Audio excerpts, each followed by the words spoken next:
my good friend from the state of New Hampshire, Representative Chris Pappas.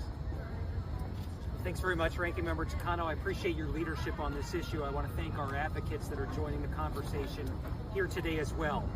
This is a critical issue, and as the Ranking Member said, it's important to understand that 80,000 veterans have been put at risk by the abrupt ending of the VASP program.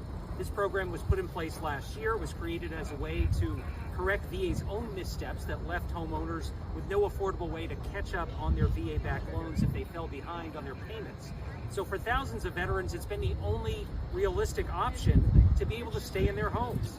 Tens of thousands of veterans and their families are now at risk of foreclosure. And as a result, VA's own mistakes and this administration's decision to turn their backs on veterans are causing harm to folks that I represent in the state of New Hampshire. There's no question about that.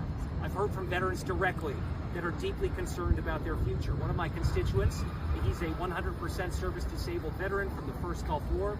He's been in forbearance on his loan, and he's getting ready to start making payments again. So he reached out to his lender because he heard about VASP. This is exactly the kind of scenario that this program was designed to create a solution for. So he was given misleading information from his lender that VASP was no longer taking applications. It was far in advance of the May 1st deadline that VA told Congress about. But then, despite him reaching back out, his lender told him that VA actually had told him to shut down the program earlier than that May 1st deadline, causing unacceptable confusion and preventing him from being able to get enrolled in VASP at a moment where he desperately needed that help.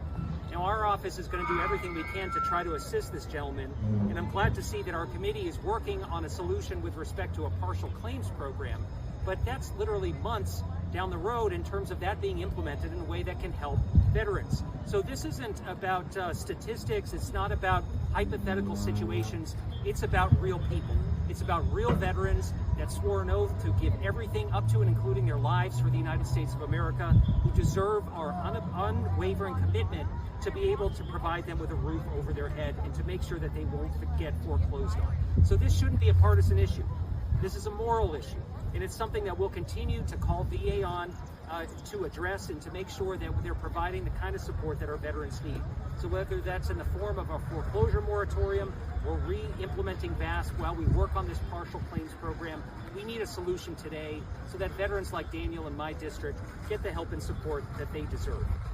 We have been making progress over the last many years with respect to veteran homelessness. And at a time where we know that we face a housing crunch all across the country, it's critically important that there are resources available and a last resort option available to veterans that are worried about losing their home. That's exactly what VASP did. Its abrupt ending does a disservice to those that have done everything for the United States of America. We need to be stepping up for our veteran community, supporting veterans and military families, and we'll continue to raise a lot of noise on this issue because this is just a central issue to how people live and to the ability of veterans to be able to have stable, secure housing opportunities.